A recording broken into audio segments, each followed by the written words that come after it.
घात और घातांक का कुछ फॉर्मूला हम लिखे रुकिए हाँ घात और घातांक का कुछ फॉर्मूला हम लिखे हुए हैं, इसको समझना है। पढ़ने के लिए पहले सीखना है इसको कैसे पढ़ा जाएगा। सो नहीं, अक्सर पढ़ने के लिए लोग नहीं जानता है। कहते हैं कि a पर पावर 0 इज इक्वल टू 1, मतलब कि आधार 1 हो और उस पर पावर 0 हो तो उसका मान 1 होता है। कितना बड़ा संख्या हो उस पर पावर अगर 0 है तो उसका मान 1 होता है, और एक ऐसा संख्या है जिस पर पावर 1 है तो उसका मान 1 वही होता है। a पर पावर 1 इज इक्वल टू 1, ये यानी कोई भी संख्या पर पावर 1 हो तो वही संख्या बनता है, और कोई भी संख्या पर पावर 0 हो तो उसका मान सदैव 1 होता है। इस प्रकार का क्वेश्चन आएगा, हम लोग उसको हल करेंगे।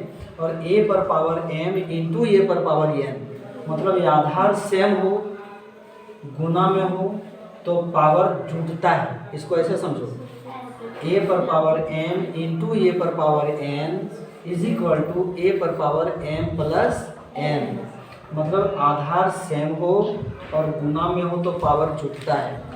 ठीक है ना, आगे बढ़ते हैं।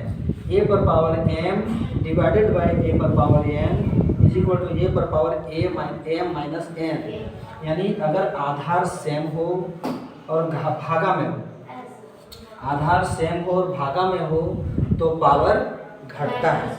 गुना में क्या देखिए जुटता है, और भागा में क्या है घटता है। क्लियर।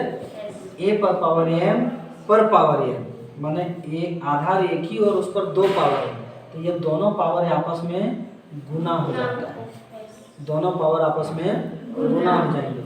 तो a पर power m into n is equal to a पर पावर m इंटू n।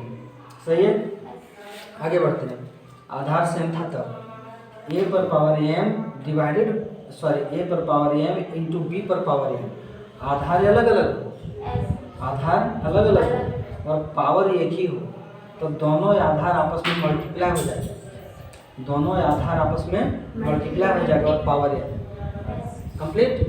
फिर a पर power m divided bye b पर पावर m, यानी आधार अलग अलग हो और भागा में हो, आधार अलग अलग हो और भागा में हो तो दोनों आधार डिवाइडेड हो जाता है और पावर एक ही रहता है।